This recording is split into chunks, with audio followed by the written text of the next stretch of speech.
How's it going, Jeff?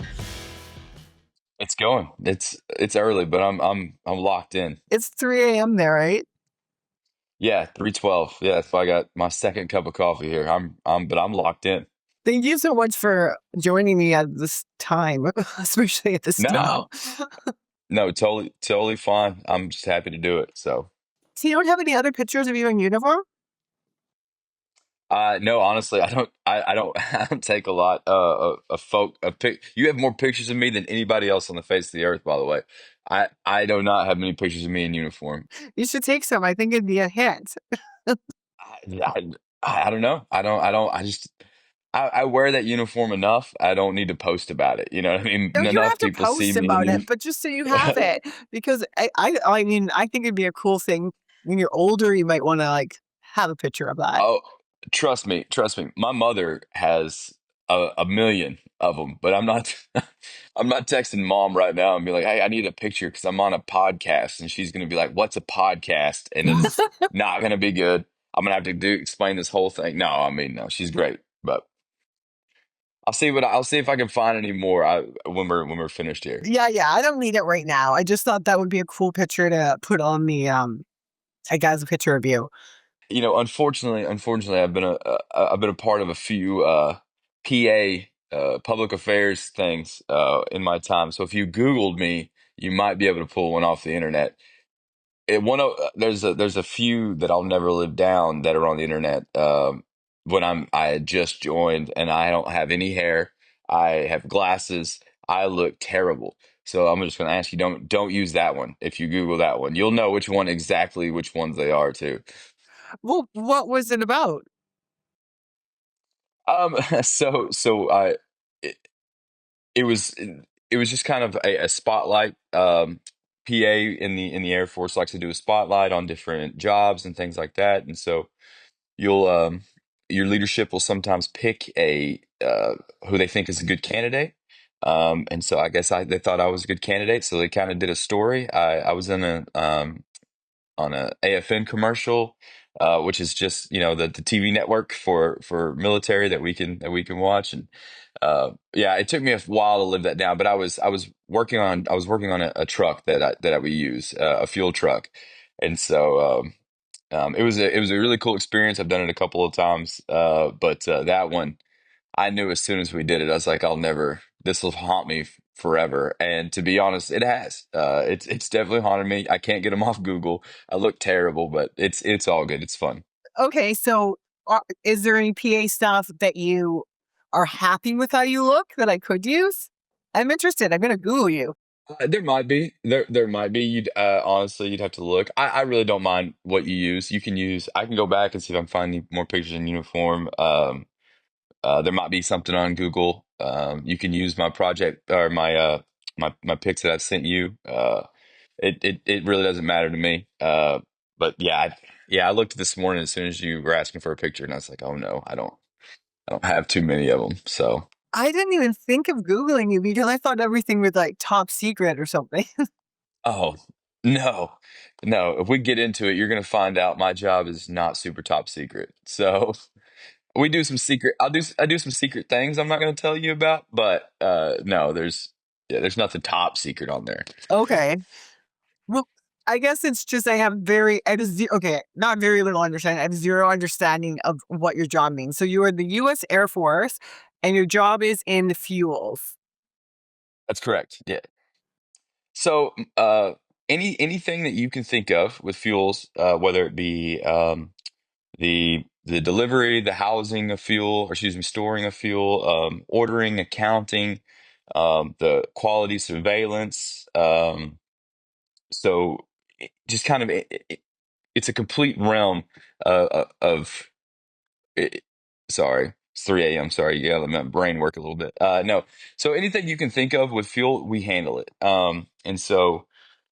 Uh, we deliver fuel to our customers, which is aircraft maintainers and things like that. So anywhere there's any type of operations going on, and there's aircraft, and sometimes when there's not aircraft, we're using fuel all the time.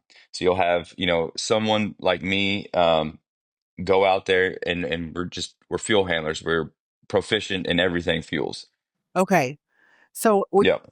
So is that because I remember times you said you were, I don't know if you can tell me you can cut this or not, but that you were loading like barrels on a ship at 2 a.m. Yeah, yeah. So currently, right now, I'm working as a quality assurance representative for DLA Energy. So DLA Energy, you can Google those guys too. They handle everything from beans and bullets. They're a huge logistics company that partners with the U.S. military and some of our other DoD affiliates. So FBI, CIA, they're everyone's a customer. And so what I do here is I'm on a special assignment. So I was picked to come out here and kind of work almost on the civilian side. So I work with nothing but civilians for the most part.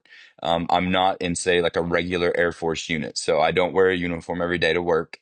I go to different locations, especially here in Korea. We work with some of the largest refineries in the world, which you'd never think some of the largest oil refineries in the world were sitting on this small peninsula, but they are. Oh, And so we partner with them and we have contracts with some of them. And what we do is we order our fuel through them. So we're supporting the Army, the Air Force, the Navy, anybody. So there's always certain grades of fuel. And what we'll do is they'll send someone like me whenever there's time to load. Um, they'll send someone like me, so I'll go to a refinery. I will work in the lab right side by side with our counterparts there, and we'll test the quality of the fuel. Then we'll load the ship and make sure that they gave us the correct amount of fuel. Make sure that anything that you can think of with the fuel to make sure that the quality is good before it goes down to our customers. And our customers can be anywhere around the world. It can be anywhere from Guam, Australia, Japan. I mean, we can kind of do it all. And so that's what I do. So it's a kind of a specialized assignment. Most guys in my career field, which we say fuels, but I have to give a shout out since I am on a podcast, but they call us POL, so petroleum, oils, and lubricants. okay, And so it's not typically what we would do in a regular Air Force unit, but it's the procurement side of it. So um, to kind of break it down, I'm at the beginning of the supply chain. okay, And when you're in an Air Force unit, as a fuels guy, uh, you are kind of at the end of the supply chain because you're finally selling that product to customers. So, it's a long supply chain, but it's a super cool, very rewarding job. That's why when you text me or we'll be talking or whatnot, and you're like, "What are you doing? It's 2 o'clock in the morning." I'm like, "Yeah, sorry, I can't send you a check in today. I'm on the middle of a ship somewhere." And so, like I said, it's really cool. My time is dwindling down here, but it's been a great 2 years. Met some awesome people and gotten the opportunity to do a lot of cool things. Um, Another thing that I haven't been a part of that we do, and I've worked, I've done a few of these missions on the Air Force side. I just haven't done it on this side. Um, is like POTUS mission. So if the president of the United States comes down, we'll handle the aircraft refueling for those guys. And then if I was sitting in this job now, um, and the president was to come, we would like help out with quality stuff. So there's a lot of cool things that we're involved in, a lot of cool things that we get to do. I know it's I don't know, it's rewarding, it's humbling that I got to come out here and do this. It's gonna be a bummer when I leave, but it's been great overall. that's awesome. Have you met Trump? No, no, Okay, we're not getting that close. okay. Well, I wasn't No, sure. Doing things no, for the we president.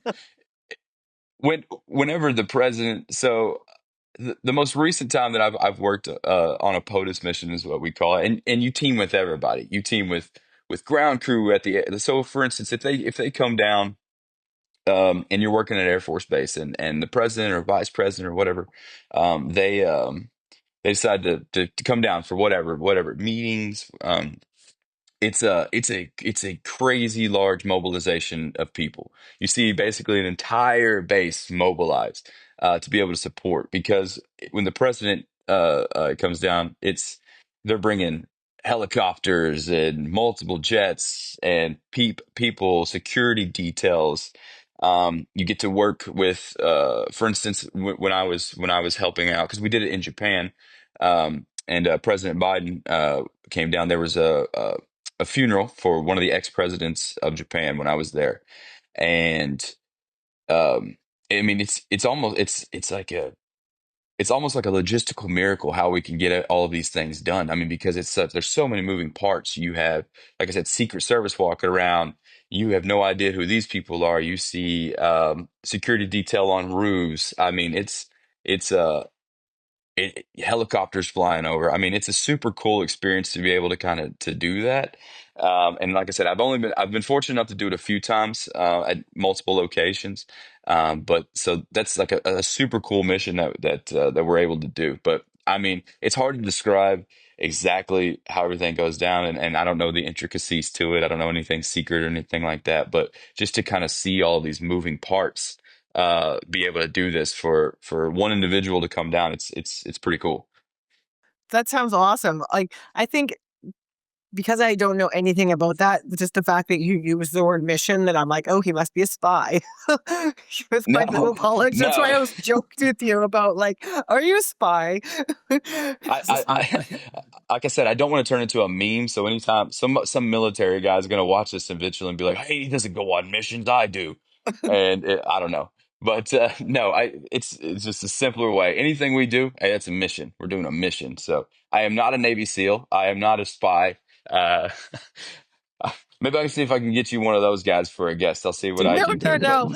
I just, I guess that's the thing is mission is not a outside of that. I don't think it's a very commonly used word. So I watch James yeah, Bond, you know? I don't think regular people, I don't think regular people, are looking at their wives and be like, "Babe, going on a mission." They're just going to the grocery store. Nobody's saying that. I get it. Yeah, sadly. Trust me, I talk to my family all the time, and I've been told multiple times to stop using jargon because they don't get it. Sometimes they're like, my mom's like, "Just tell me what you're doing. Mission. Just tell me you're working." So, Because the state of going to work. yeah, just say you're going to work. Yeah. So why this is probably another stupid question, but like why do the ships need to be loaded at 2 in the morning? Oh, I mean, it just because it just we never stop. It doesn't matter what time of day. Yeah, no, I mean whether it's refineries or whoever else we're working with, they're going 24 hours a day. There's no time to wait. You have because we're not their only customers. You have people coming in and doing a lot of cool stuff. So yeah, I mean, 2 a.m., 3 a.m., 10 p.m. doesn't matter. If we need to be there, we're there. So. That's awesome. And so what made you decide to go into the Air Force? Oh wow. Okay. I knew this question was coming up. Well, I've been fortunate enough to be a part of the Air Force for 14 years, and I will say it's the best decision I've ever made. But it was, so I'll just kind of give you some background on me, if that's okay. Yeah, yeah. So I graduated high school, and I'm not going to tell you what year I graduated high school, I know how but old you are, and you're I not very graduated old. high school, and I went off to college. To play football. So, yeah, we've talked before. I do have a decent athletic background. So I go to college to play football. Not a big college. It's a map dot. I was not very good, but in my mind, I was like, I got this. Remembering that I'm a 5'8", about 200-pound guy. There's not a lot of professional football players that are 5'8", 200 pounds. But anyway, in my mind at the time, I said, I can do it. Yeah. So I go to play and first few days, we're in practice, and I don't know, I hit somebody wrong and hurt my shoulder, and to me, you know, if I'd have just given it time to heal, I probably could have continued. But at the time, I was a little homesick, um, and so I don't know, I didn't want to do it anymore. So I go to school for about a year. Don't leave with a good GPA. I just, what a lot of people do in college, they just Party. don't do anything. Yeah, partied. I partied very hard. And so, I moved back to my hometown, and I'm doing little odd jobs, working, kind of lost. And I remembered, you know, I I said an education is important. I finally kind of smartened up, and I said, I wanna go back to school. So I go to this junior college that's in my hometown, and I I walk into the financial advisors, or excuse me, financial aid office, and I ask them, hey, I need money to go and all this stuff. And they pulled my old transcripts. Okay. Remember, I had just left school and I got an A in partying, Yeah. but I got an F in everything else. And so they pulled my stuff and they basically said, look, son, we're sorry. We're not going to be able to give you any money. And at the time, I didn't want to take out a million loans. I'd already taken out a few, because when you stop playing football or sports, they don't help you out anymore. And so I said, okay, I don't know what I'm going to do. So I literally went back to the parking lot, and I'm sitting in an old pickup truck that I had bought. And I'm just sitting in this What kind parking of lot. truck? I drove an older GMC Sierra single cab pickup. It's one of my favorite vehicles of all time. But I'm sitting in this truck, and it's hard to imagine. I grew up in West Texas, so Lubbock, Texas, and so it's dust storm. There's a dust storm going on, and it's just dust blowing everywhere, and it's brown. It's like a brownout, and I'm just kind of sitting in the parking lot, and I have no idea what I'm going to do with my life. I mean, you talk to certain individuals and they find themselves at a crossroad in life. And I was literally at a crossroad. I could go this way and work these odd jobs and probably stay around my hometown forever. And so I turned on the pickup and I drove straight to a recruiter's office. Oh And I wow. just basically was like, it was almost, I said, get me out of here. I'm pleading for help because I have nowhere else. And that's not saying that it was rough or anything, but I have great parents and who would have been supportive and everything, but for me, I thought I always wanted something more, and so this was kind of my avenue. At first, I thought it was going to be one enlistment for 6 years, and I was going to get a degree and I was going to be done. And fast forward 14 years later, now I'm looking at retirement, in a couple of years. So that's really what it came down to. Is it came down to, in my mind, a lack of options. Okay. There's always the I guess I don't want to sound too star spangly, but the patriotic side of it. Um, and I would when I was a kid, I'd always kind of wanted to be a pilot, and I thought it was super cool. I watched Top Gun on TV and all of these movies, and I was a kid during 9/11. I remember being in school, and our teachers just stopped teaching, and we had no idea what was going on. We got picked up early. I mean, and this is Texas, and then everything else is going up north, and I had no idea. So that's always kind of stuck with me. So that was there too. So it was twofold. I wanted a future for myself, and there was still the serve your country type of deal. My family's very patriotic and things like that as well. So um, lack of options, and always thought it'd be cool to kind of serve my country. So that's really what it boils down to and why I joined. So what was it though that like that made you aware of the Air Force? Was it Top Gun? No, Okay. I Like will. I I, wouldn't have ever I mean, thought of Top Gun that. was cool. Yeah, yeah.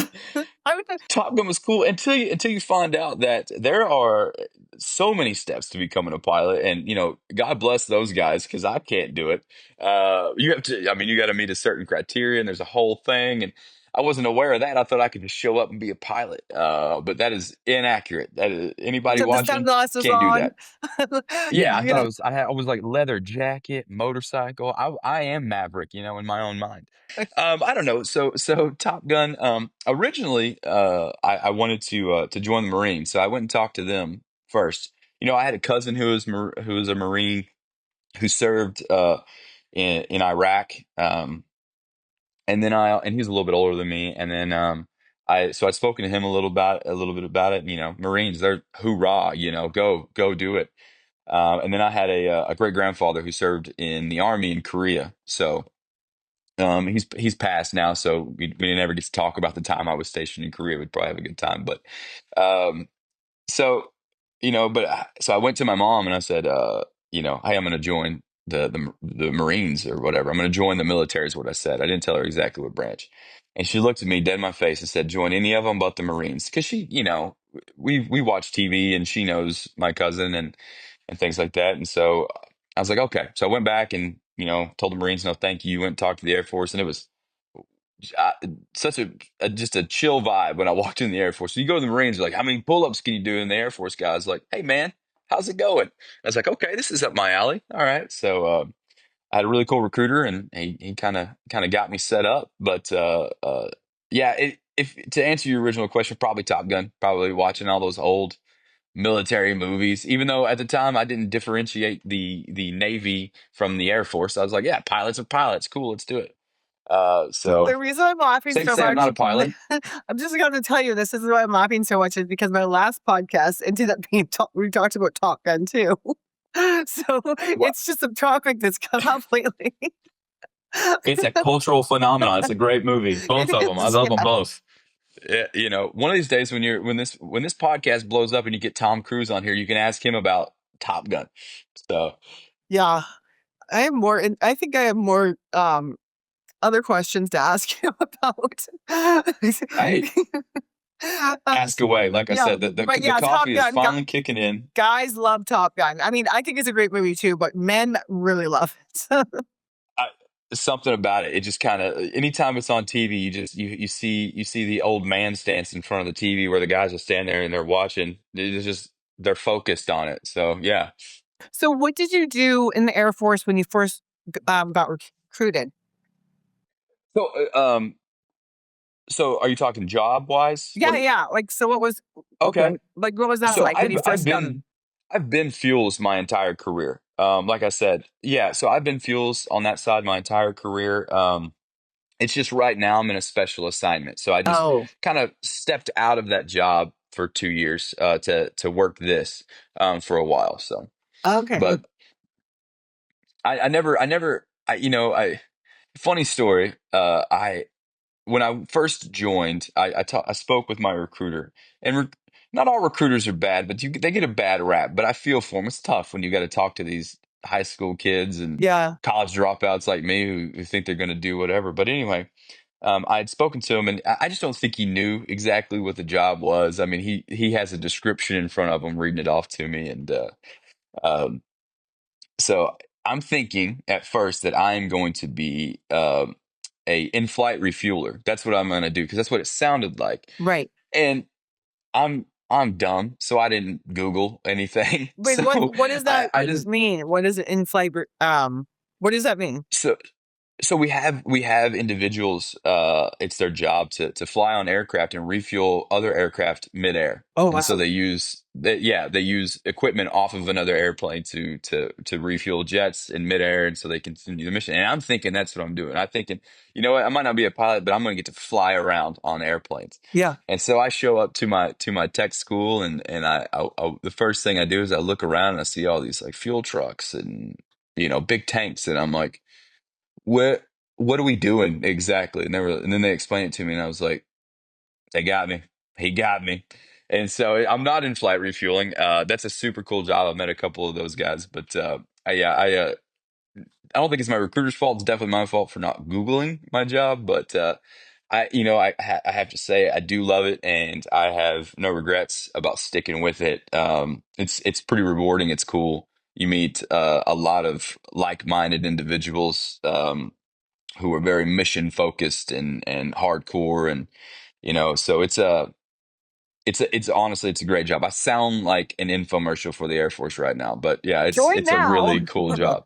Yeah, right now. Yeah, hopefully I didn't know if you know this, but I'm just using this as a platform to sell the Air Force. Congratulations. That's okay. Just DM Jeff. He'll get you in. Hmm. Do not DM me for anything. I will not answer.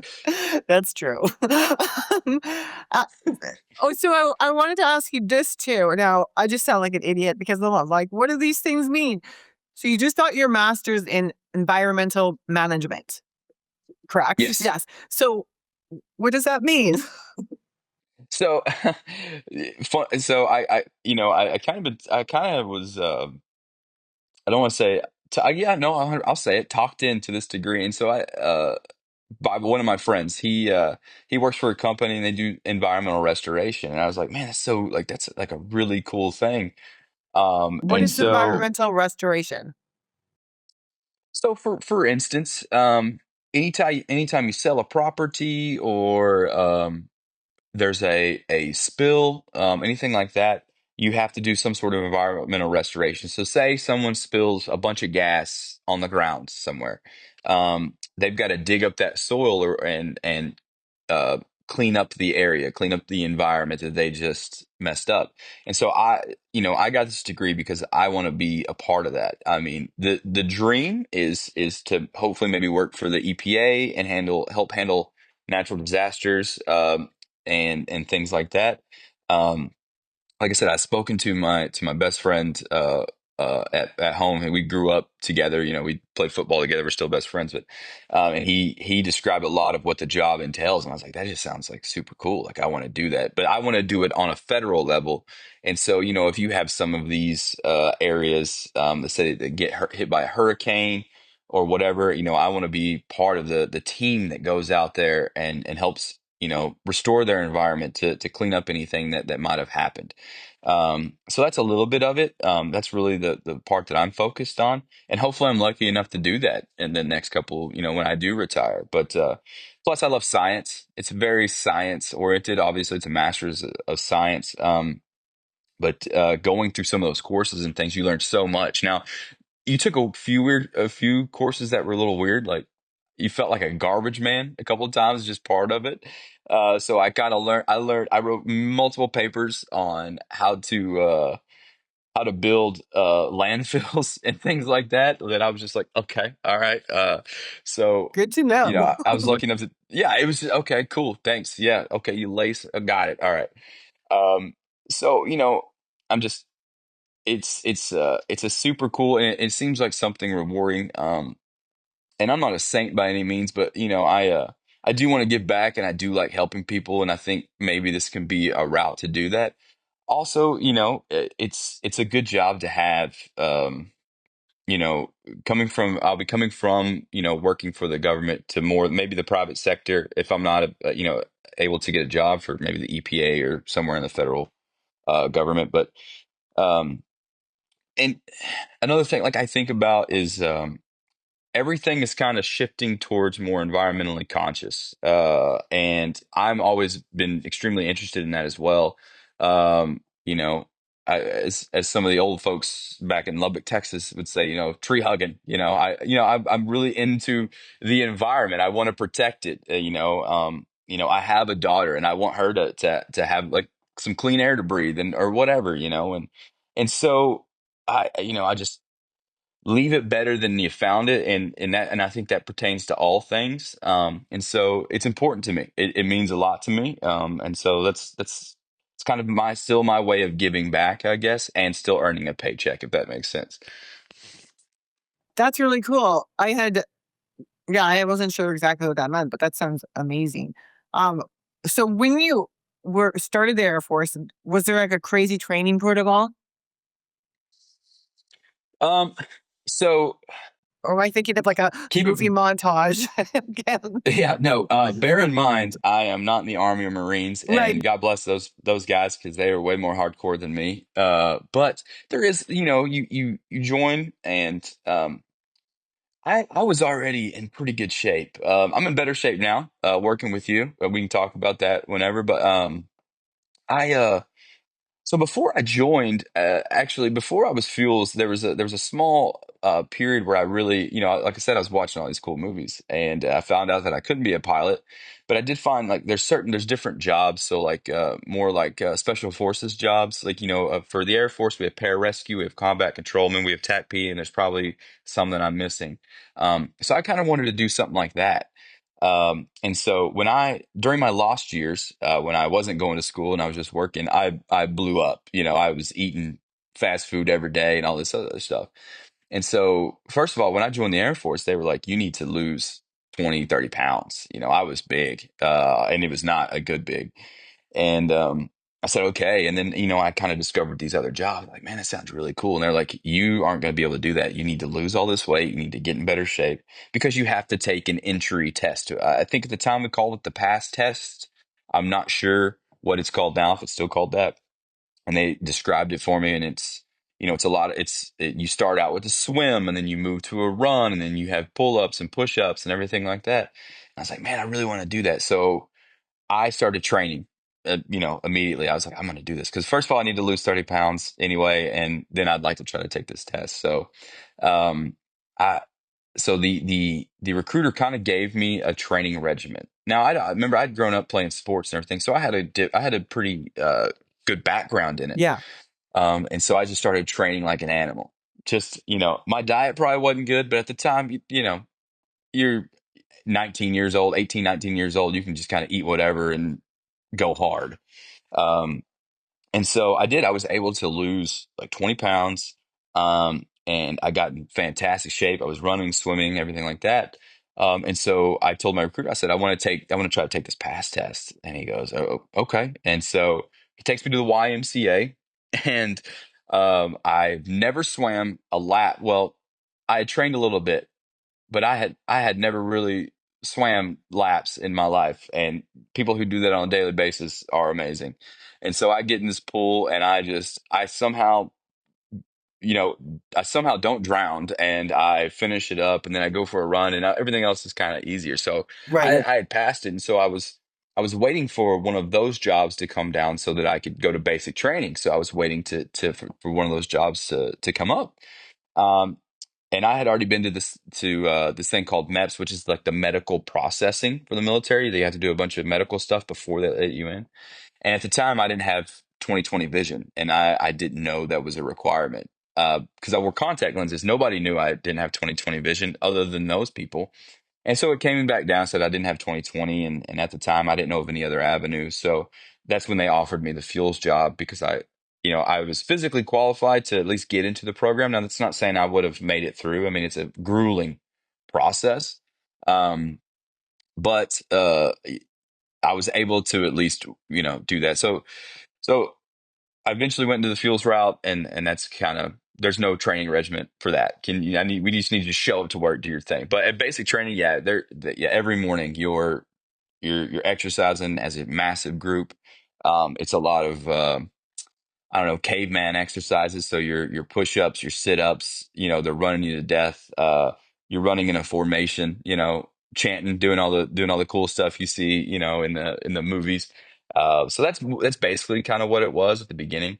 And then, unlike the Army Air Force, your PT it's super important in the Air Force, but it kind of becomes a a personal, you're kind of doing it on your own because we're working so much and it's kind of hard to get everybody together. So you're not really working out as a group. So it kind of falls on you to stay in shape enough to meet the standards that the Air Force has set. So you kind of just I don't want to say you kind of go on your own, but you basically, kind of do a little bit. Okay. So then because you have very strong work ethic and you're just like, I think if I told you to just, go run for 10 hours, you would do that. So I'm going to like slow you down and be like, no, you need to rest. um, so where did that work ethic come from? Where did that mindset come from? I would have to say, first of all, I don't know if I'd run to yeah, the fact that you've cut back my cardio this past week, it's just killing me on the inside. I'm like, I know I need to go run 4 miles today. What are we talking about? No, you So need a my rest. work ethic, I think that stems from growing up. My parents extremely hard workers. I don't think my dad will ever retire. Just I think he enjoys it too much. And my mom, I watched her work. I think she had probably had the hardest job of anybody I've ever met. She had a home daycare and she was grinding for 12 hours a day and she did great. And so I don't know, it's just my family. I have a lot of family who works in like the oil fields there in Texas, and just really, it's almost bred into us to be extremely hardworking. And so I think it starts with my parents, kind of instilling that work ethic.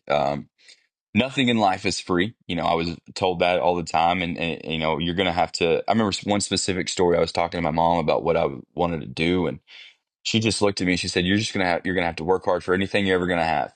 And it's really just stuck with me. She told me that when I was 17 years old, and that's every time, I just hear her voice in my head if I'm like, I get to a point where I just don't want to do it anymore or whatnot. I mean, it's just know you want this.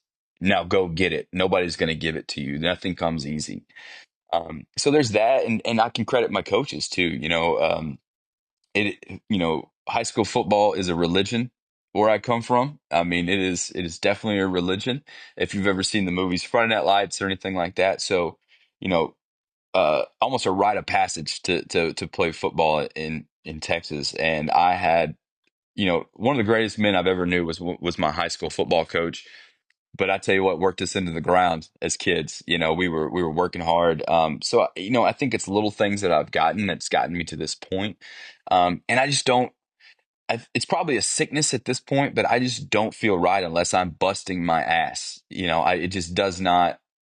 The day is off. So, like I said, you cut back my cardio. I'm not working as hard now. I'm like, something is wrong here. You want me to rest on the couch, Christine? What are you talking about?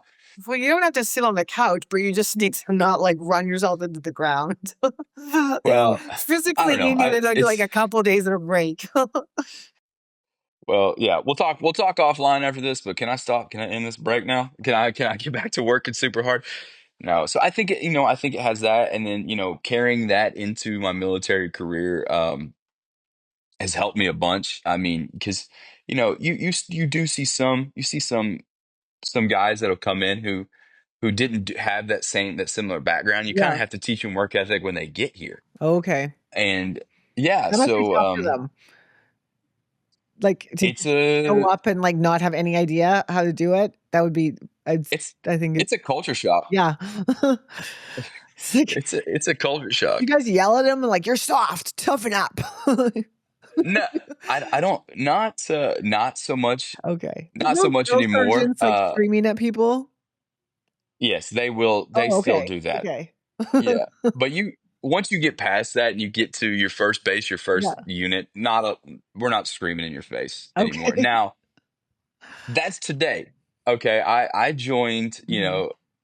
it feels like a million years ago, but 2011, in military age, I'm a dinosaur at this point because we're all like 20s and 30s and um, In real life age, you know, though, you're a baby.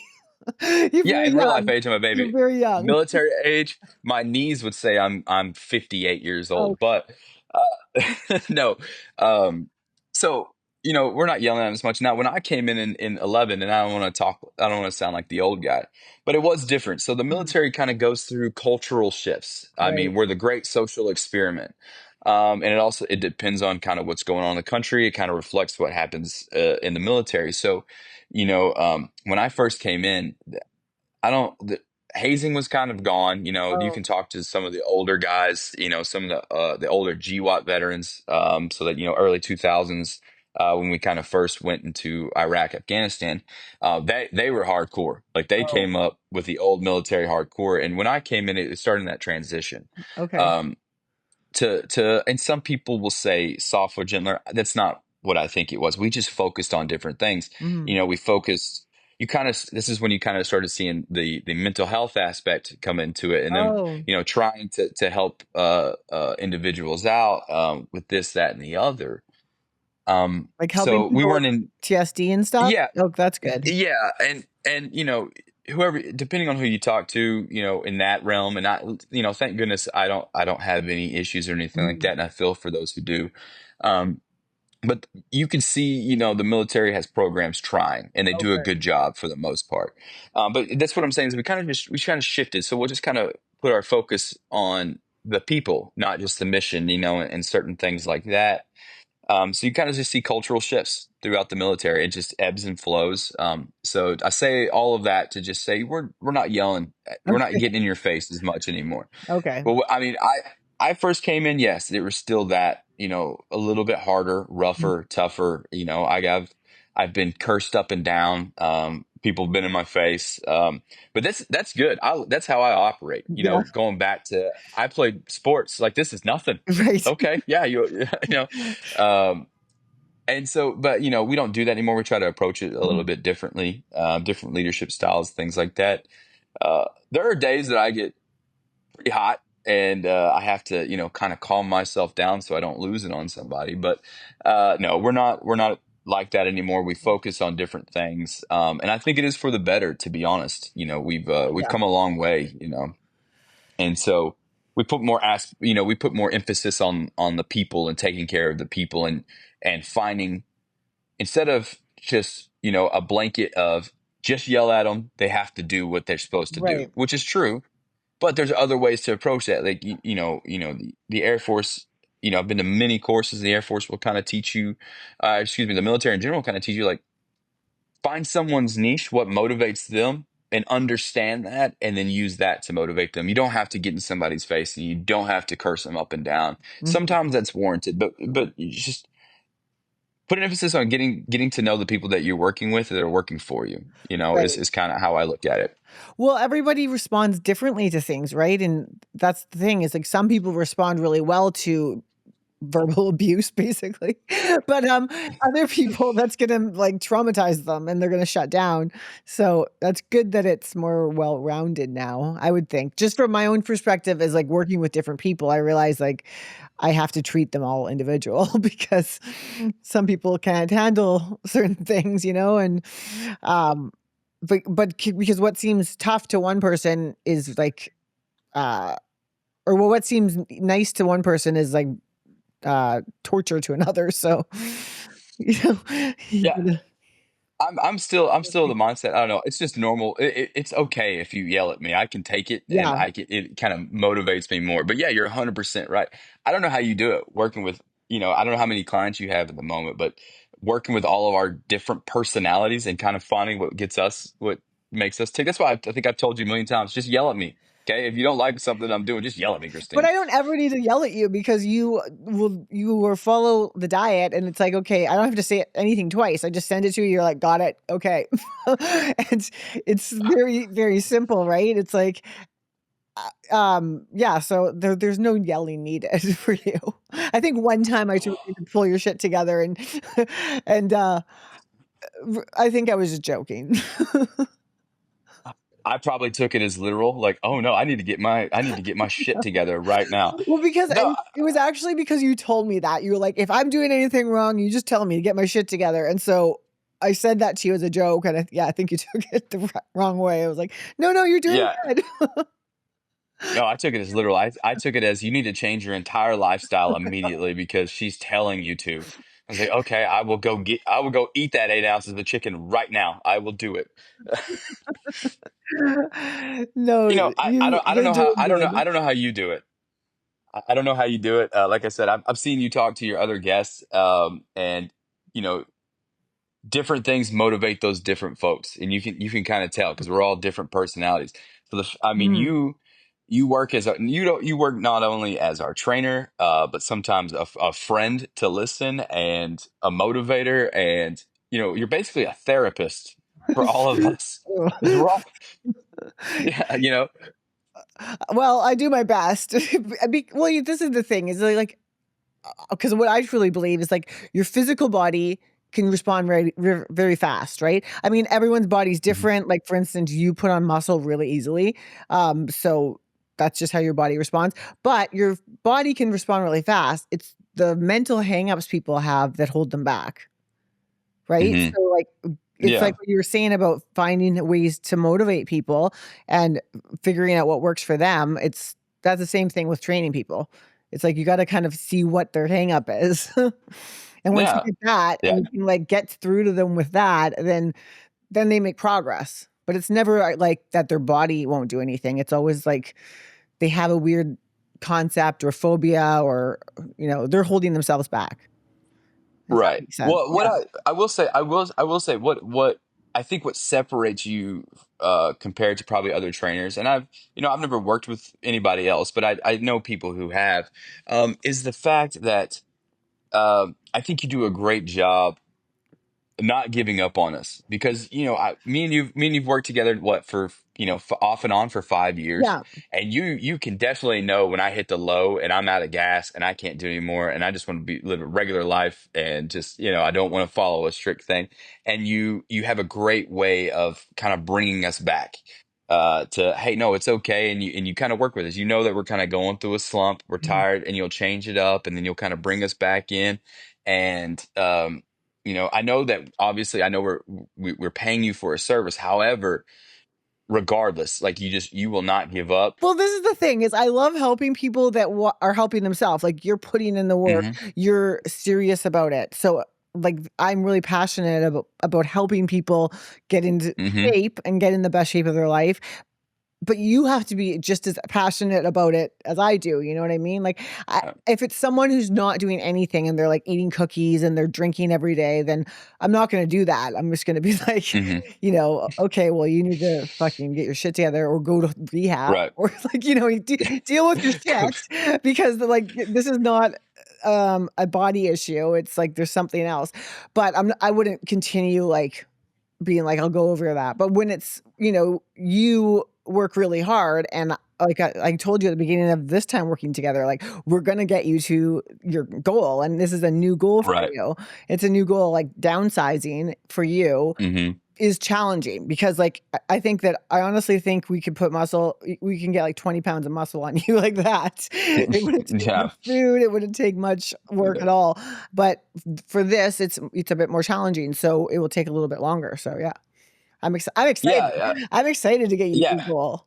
We're getting there, Yeah, just from just for where I see it mostly, especially this time around is more in my face. Now I don't have a skinny face by any means, but when I look back at our pictures when we yeah, first started a few weeks ago, and I'm like, okay, like I'm seeing it, I'm seeing it more. But this downsizing thing, it's difficult. I tell yeah, you what, I don't know how you do it. I know you've been kind of going through that yourself, yeah, challenging yourself to do that and everything. This is 10 times harder than putting on muscle. It's a complete new experience, but I think overall, I think this time around working together, this is hey, we've kind of shifted away from I want to be a bodybuilder in a yeah, show to hey, I want to live a healthy life and I want to look good doing it. right. Um, so it's Totally. completely changing. Well, we both kind of gone through different changes over the last 5 years, right? Like, when you first started working with me, I Hmm. think I was still, like, basically competing, and so I was, like, Hmm. 160 pounds ripped and, like, Yeah. and then I downsized, because I was like, "You know what? This isn't for me." But, so, through life, people go through different changes, but I do know from experience what it's like to downsize, and it is very difficult, especially like, for some people, it wouldn't be if they just like, for some people, it would be really easy because they'd have to work really hard to put the muscle on, but Hmm. because you always naturally put on muscle very easily, then we had to change up everything, but you're doing awesome, like, Yeah. I know it's Well, difficult, but you're doing really great. I appreciate it. I mean, I'm built like a ninja turtle. It's the big back. I'm doing my best to get to it. You're It's so yeah, it's hard on difficult. yourself. You're the worst. You're so hard on yourself because yeah, you're always putting yourself down, but you're not built like a ninja turtle. And you I look don't know if you've great. seen Ninja Turtles lately, but they're kind of ripped. Are they Okay, really? I mean, I'm just saying. No, no, Oh. I just a joke. But no, I just yeah, I don't know. I have to. Sometimes I need some inner motivation. Sometimes I'd be like, yeah, you. I think because I think everybody you're working with is probably just suffering from just crippling body dysmorphia at some point in time in their life, and we're Yeah. all just trying to get to a certain point. So if we got to yell at ourselves or look at each other and you fat bitch, sometimes you need a little inside internal motivation to keep going, and But that's how I get going. Sometimes I need a little, you're not good enough, you can't do it. I need some of that. So if I've got to do it internally or get you to be mean to me, then that's what I got to do. but does that actually motivate you when you're mean to yourself? Sometimes, yeah, Okay. yeah, Okay. 100%. And I'm not, this is going to sound terrible. I was going to watch this, people like, this guy has awful problems. He doesn't need a trainer, he needs a therapist. No, No, actually, a lot of people I've spoke to have and worked with that's what helps them. But like, if I mean, I guess sometimes I'll be like, get your shit together, don't be a little bitch. I say these things to myself, but not. I say them in like a joking way, like. yeah. Like I think maybe women are a little bit different too. Like if we're too mean to ourselves, then we're just like, oh, I'm a piece of shit. So it's like we need to like kind of cheer ourselves up. Yeah. Like, no, you're Oh, okay. yeah.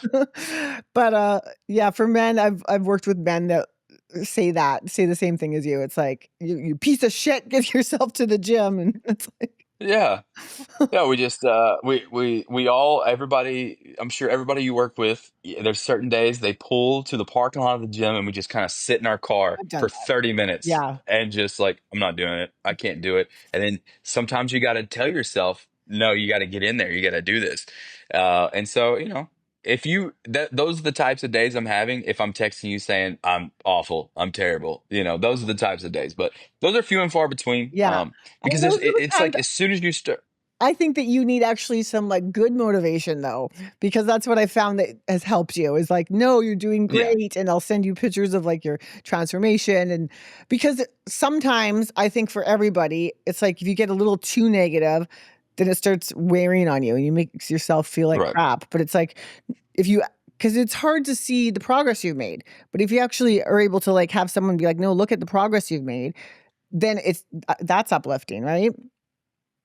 Yeah, it's you provide that reassurance Yeah, that no, you're doing well. And because a lot of people aren't going to give we don't see it. We see each other, we see ourselves in the mirror every yeah. day. We never see any changes, but no, you provide that reassurance assurance. And yeah, I think 100%, like I said, you are a therapist, psychologist, trainer, you're kind of all of these things in one. And you know exactly what'll get us going. And after 5 years of working with each other on and off, you're like, okay, Jeff, like Jeff's going through a bad day. I'm Yeah. gonna hit him with this. You have a playbook for me. Well, I know Um, you pretty well now, yeah, I know how your yeah. body works, I know how your mind works, so it's good, I love it because it's like we got a good back and forth thing going, and so I'm always super excited when we're working together. I'm like, "Yes, gotta Well, what what's I think what's really helped me this time around, working with you this time around is, you know, when we first started, it was first of all, but when you asked me to this podcast, and I knew we were gonna some of this was kind of gonna come up. I went back. I had to go back a few Okay." years ago, look at the pictures. Oh my goodness. The pictures from like the very first Yeah, day when we worked together to now, I was like, who let me leave the house looking like this? you're being too hard on yourself, but you have made really great progress. Well, I don't think I ever told you. Well, I might have. I don't ever told you. I found you online, and working with you was like a gift to myself for my 30th birthday. And now, Oh, I'm almost 35, yeah. and so I mean, I looking at myself back then, I look older than at 30 than I do now, and all of these things. And it's all a testament to like, you kind of helping and guiding because everybody, most people know how to work out and everything like that. But you like you're fine tuning. And I think it's really cool. And it's a science that, I will never be versed in. You are, but I think it's just super cool kind of how I don't, you kind of molded me and you kind of molded your other clients like clay from a distance. And I mean, it takes balance and grace that not a lot of people have. Well, thank you. I really appreciate Yeah. that, and I am really proud because I do the same thing. I look back at your pictures. I do this like I did this when started working together again this time around, and Hmm. I was gonna send it to you, but then I thought that might do the opposite for you. I mean, you might be like, oh, Yeah. down or something like that. But it what is impressive about you too is that you'll make progress every time we work together, and then you're able to really maintain it Hmm. through when you're off on your own, and then when you come back, it's like we're able to make more progress. So it's not like you just make progress and then you blow it all up, and then we're back to square one. Like you've continued to make Yeah. more progress, and then during the times that we weren't together, you did a very good job maintaining it or even progressing. Sometimes Yeah, this time around, usually, when we work together, when you're in a stable job and you're not moving around like me all the time, yeah. it's difficult a lot of times. And I know you work with clients from all different backgrounds and they all have different schedules and things like that. But the fact that I went asked to go, and this is probably something you don't do a lot, but I asked to kind of go to almost like a macro level. I'm not going to be able to eat this many times a day, but I need to give me these targets to hit, and Yeah, I can do it with the proper nutrition. The fact correct. that you have fine tuned that to me and has helped me out tremendously. Because I think I told you the other day, I was like, I had to eat a feast at dinner because I had been working all day and I didn't have time to sit down Yeah. eat all of my things, but but you've given me these targets to hit, and it's made it so much easier for me. Right. So anybody out there thinking of working with Christine, she will Okay. 100% tailor to you if you need to. Well, thank you. Okay, now enough of this like infomercial about my services. Because you know why? Yeah. Because you well, it's for your secret spy missions. I have to make sure that you're able to do your secret spy missions. You know what? You keep telling everybody you know, and I'll let you keep thinking that I'm a secret spy, but I am the furthest from it. No, but you know what? Actually, one thing you told me that I was so impressed with was that you I think it was when you were in Japan. And you said that you had to go to this restaurant because you had no food in your hotel room or something, and you brought a Hmm. scale and you weighed the meat. And I was like, "That's Yeah. hardcore. I love that." Chefs are the Yeah. best. I didn't have any food in the house. Yeah. Yeah, and I went and had yakiniku, which is the Japanese version of Korean barbecue kinda. But in Japan they focus more on beef, so I was like, I need to eat beef and I need to eat rice. So I'm just gonna go. But those poor waitresses in Japan, I don't think they've ever seen. But I was like, yeah, excuse me one second, and bust out a scale, started weighing everything, and they look at me like I'm crazy. But a lot of these restaurants, like it's kind of funny you mentioned that. A lot of these restaurants in Asia, we eat more in the West than they do. It's just a fact. Oh. And so I'll walk into some of these restaurants and I'll order two of something, and they're like, "That is a plate of a family for a family of four." I'm like, "I know what I'm about. Just I need you to just bring me it all." And so yeah, I take my scale with me, and I might look funny, but I'm used to it now. No, that's awesome, and people need to, like, listen to that. That's how dedicated you should be. Yeah. Yeah, walking down the street with a scale in my hand because I'm going to go eat. Yeah, I didn't think my life was going to be like that, but I enjoy it. Now I don't see any other way of not doing it. Right? It's not that hard, right? Oh yeah, Yeah. I wanted to ask you, so what were you like as a kid? I'm always interested in this. Oh man, what was I like as a kid? Well, I was a freckle-faced redheaded kid running around. I don't think I was rambunctious or anything like that. Okay. I grew up for a lot of my life as an only child. I have a sister now, but we she came later in my life, so we have a kind of an age gap. But so I was by myself a lot. I grew up outside of town. It was a small town in it was Brownfield, Texas, and then I moved to Lubbock, Texas eventually. But so we had a few acres, so I was kind of out there on my own. So I was pretty self-sufficient as a kid. I had lots of imaginary friends, and I would go play this or that. But I wasn't a rambunctious kid. I was I felt like I was a pretty disciplined kid. My parents, they were fair and strict, but loving at the same time. I mean, it's they did. I think they did a great job. I love my family so much. Um, so I was very respectful. It was yes, sir, no, ma'am, to everybody I met. So, I credit them with that. Um, so yeah, I would say probably a disciplined kid. I got in trouble every now and then. Every kid does, but I think I was a disciplined kid. I listened. I respected authority. I respected elders. Sometimes to a fault, even if they didn't deserve it. But so if I had to describe me, I was probably that. I was probably a little bit quiet too, to be honest. I'm Oh, not that way anymore, but okay. No, I could see it. Sometimes you're a little shy. Sometimes you're like gotta like drag it out of you. sometimes it comes out. Yeah, Yeah, no, I don't like talking on the phone. Yeah, I know. just getting old. I'm getting old and cranky. No, I just don't You're like talking on not the phone. old. 35 is not old. Maybe in the army it's old, but in like when you get out Yeah, of the army, you're gonna realize that you're very young.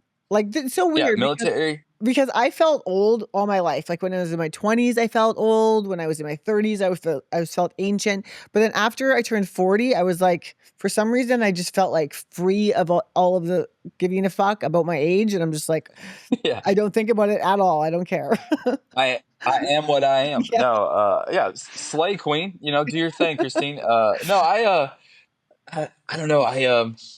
Yeah, I always tell everybody, I'm like, yeah, the military is like dog years. Oh, You age in dog years. right, But yeah, like you said, when we get done, we're like, we still have, that's something that is cool that I've always appreciated about it is I'm gonna do 20, 22, 24 years, whatever, and I'm gonna get out. I'm still gonna be good. I can go live a second half of my life. right. So yeah, in the military, I'm Methuselah. I am old as dirt almost. compared to these young guys, and they all look at you when they first come up, and they're like, "Dang, so and so, you're old." I'm like, "Take it easy. I'm not old. All right, I'm in my prime. You're gonna be lucky to beat me when you're this age." Well, no So wonder you feel old. It would be like if someone's telling you you're old all the time or looking at you like you're old, you're gonna feel old. yeah, it's when you are working, when you're the old guy, Yeah. but you're not old in real age, but you're working with a bunch of 18, 19s, Yeah. 20-year olds, Okay. you know, uh, they walk in and they're using their slang that you never heard of. And, Have no idea what all of they're a sudden, saying. yeah, it didn't really start hitting me until I started getting, troops in who were, or airmen in who weren't born, they were born after 9/11. That's Oh, kind of yeah. like the measuring stick. Like you had to Yeah. read about it in a history book. You're like, oh no, that was only a few years ago. Then you think back, you're like, no, that was a couple decades ago now. And so that's when it hits you. You're like, Right. when some of your music turns into, oh, I love classic rock. You're like, oh Yes. my god, I know that happens to me all the time. I'm like, "What?" yeah, yeah. Yeah. Or like They're like, you meet we someone that love, was born in 2000 and it's like, "What the fuck? You're a yeah, baby.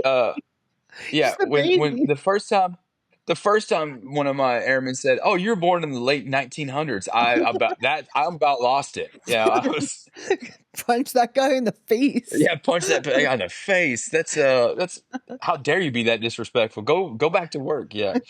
Oh, so I think that's what it is. I work with lots of young folks, Yeah. and they're great. The military is in good hands. We got a lot of like cool young guys coming in, critical thinkers. A lot of them have college backgrounds, things like that. So innovative. Hmm.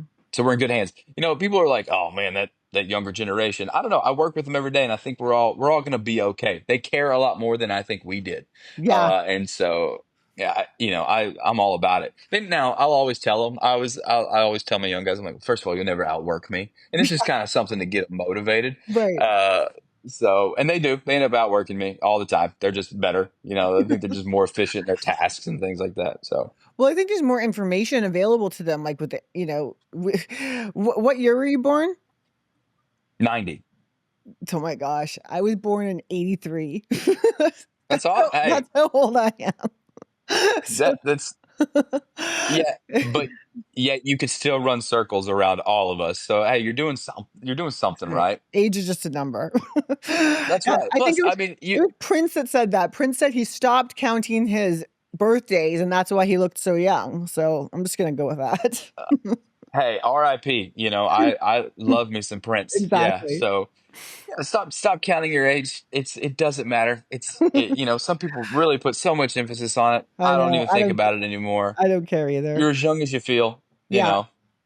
totally. Plus, but think about you. Think about you. You're not that old, but you've had like six different careers. Like you have literally all over the map. You've been an actress, a trainer. You've been, professional, you know, bodybuilder or whatnot. I mean, you've done it. Now you're like a professional podcaster. I don't know. Well, I don't It's know hard if for I'd me to call keep this a track of how many professional careers podcaster. that. Yeah. I think I have a ways to go. This is like my You know what? 4th or 5th one. I can't even remember right now. You know what? We'll just, if you, I don't know if you have titles for the podcast or not. Just, I think it's just usually our names. Just title practice pod number 5. Because I'm just practice. So, no, I No, mean, no, you're doing no. it. You're doing a great job. Oh, You have a thank you. Spotify. You have a Spotify podcast and a blue check mark. You're the most famous person I know. Do you know anybody could get a blue check mark, right? Doesn't matter. Well, I'm not old, but I don't use a lot of social media. So I'm like, oh my You gosh, she's could blue check literally mark. go on it right now and get a blue check mark. I don't need that in my life. Don't don't need that in my life. It In doesn't fact, in mean fact, if I get anything. if I get one random DM because I did this podcast, Christine, I'm gonna blame you, and You'd be like, you don't fucking yeah, don't message Jeff. we're done. Delete me off the internet. We're done. Oh, okay. Well, you'll scare them off enough. Uh, Nah, yeah, yeah. so what time do you start work today? It is Saturday, so I am up bright and Oh, early on a wow. Saturday. Oh Yeah, my it gosh. is Saturday here in I owe Korea. you so much.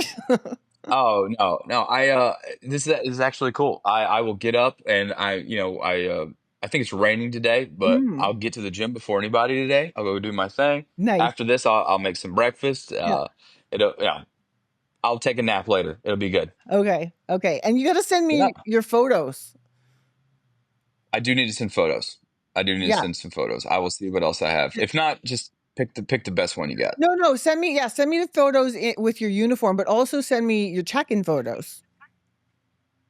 It is Saturday morning, and I Yeah. probably should do that. Would you like me to eat before or after I send Eat you this check-in after. photo? Eat after. Okay, all right, Okay. Okay. okay, I can do Thank that. you. And Absolutely, thank you so much for joining me here. I really appreciate it. And thank you absolutely. finally for explaining to me your job so I won't keep calling you a N- spy for no reason. No, no. Now you probably don't think I'm as cool as I am. No, No, I I think you're way cooler absolutely. actually. I think it's super cool. I appreciate you inviting me to do this. Super easy. The hour went by so fast. Yeah. I can't believe it. But super cool. I'm honored to be on your podcast. I'm glad I could help. And so just thanks for having me. Well, thank you for being here, and I'm gonna message you later, okay? Sounds perfect. Okay, have a great morning.